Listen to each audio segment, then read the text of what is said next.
Good morning. Hey, I just did a phone call with a Facebook follower, and his question was, should he do debt settlement on his $35,000 of credit cards, or is there a way to settle those credit cards, reduce the payments, reduce the principal, the interest, etc., without being late, going in default? And the answer to that, the short answer is no. There really is no way to get a credit card company or even a bank to lower the principal or the interest unless you default. You have to go generally 90 days past due for them to negotiate with you, because otherwise people would be calling them up all the time. So the banks have a policy 90 days, and it's really there to protect the bank and their shareholders. And probably if you were a shareholder, that's the way you would want it to be as well.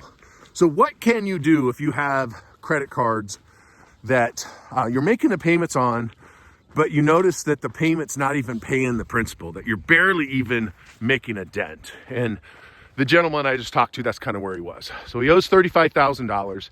He had a 760 credit score. Now it's down to 680. Has not missed any payments. Why did it lower? Well, the reason it lowered was because he was only making the minimum payments on these credit cards. The credit card companies pull your credit every month, and they look to see what you're doing. They want to see if you're maxing out other credit cards, if you're one of those people that just make the minimum payment, or are you paying it off in full every month. What they do is they pull your credit once a month generally, just to monitor it, see what's going on.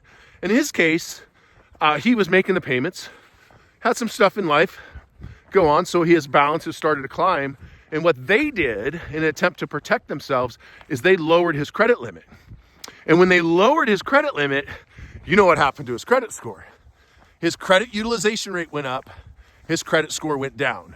So he went from that 760, 780 range all the way down to the 680 range. So he lost 80 to 100 points simply because the credit card companies lowered his credit limit. Now, a couple things happen. One, it protects the banks. It limits the liability they have, so it limits how much money you can spend on that credit card, because they think you're going to default. That's one thing it does. The other thing it does, and this is the sinister side of it, is by them lowering your credit limits, it lowers your credit score, which means the likelihood or the ability for you to refinance that into another loan at a lower interest rate or get another credit card to pay it off has just been evaporated. And so now they've locked you into that high interest rate. And if you ever default, go 1 month late, now your interest rate will skyrocket up into that 30% range. And then they got you locked in, and you're a slave to them for the next 5 to 10 years. So what can you do to break free from these shackles, this slavery of debt, if you will? Well, there's a couple websites out there. If you got a 680 credit score or higher, and it's only that low in the 600s because of credit card utilization rate, there's a company called Prosper.com. I've been an investor with Prosper now since 2005. It's a peer-to-peer lending, so I invest in these microloans. I invest $25 per loan. So if you borrowed $10,000 from Prosper, I'd give you $25, and then 1,000 other people would put in money, or hundreds of other people. So Prosper.com.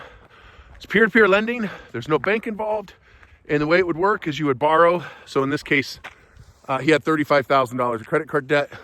So he would just get a Prosper loan for 35 grand. Does not show up on your personal credit, which means that when he gets the money, he pays off the credit cards. Credit score skyrockets up into that 760, 780 again. And who cares if the Prosper loan is 15% interest? Who cares? Because you got the loan, you paid off the credit cards, which means your credit score skyrockets, which means you can now go to creditcards.com and get a balance transfer credit card. And a lot of banks offer this. Citi, Chase, Discover. These are US Bank, Wells Fargo. Most banks will offer it. No interest for the first 18 months. So now you refinanced, you got a loan from Prosper, you paid off your credit cards, credit score skyrockets, you get a new credit card at 0% interest for 18 months, you pay off the Prosper loan, and now a month later, after your credit score has increased, the credit cards have been paid off, you then call the previous credit card companies that lowered your credit limit, and you ask them to raise it back up to where it was. that will raise your credit score even higher. And now you're back in the game. This way, you continue to make your payments without having to default. Now that you have no interest that you're paying, you're going to be out of debt in about 3 years. So this is one of the strategies. If you can't get approved at Prosper, you can always go to Rocket Money. There's Discover, there's Rocket Loans, there's all kind of banks. But don't fall for the debt settlement trap, because these debt settlement companies will lie to you and say things like, oh, once you go late and we settle it, your credit score is going to go up because your utilization rate went down. Well, yes, but now you got charge-offs on your credit, collections on your credit, and you're probably getting sued. So don't fall for the debt settlement lie. Now, with all that being said, if you are somebody who has a high credit card balance, high credit card loans, etc., high interest loans, and you can't make the payment, and you do need debt settlement, I offer debt restructuring services. I'm not a debt settlement company. We restructure the debt by using the Uniform Commercial Code, so UCC, with our law firm that I work with. So we would restructure that debt to where you pay back 30 cents to 50 cents on the dollar, no interest, 0% financing. But that destroys your credit, so you need to plan on having bad credit for at least 2 years until we can clean it up, because we can't just settle it instantly. So it's going to take us some time to settle that, work with credit bureaus, collection companies to get removed. But it is an option if you can't make the payments. If you can make the payments, but you just have a lower credit score, just follow the strategy I just shared with you. Hope you liked the video. If you did, like and share. Have a good day.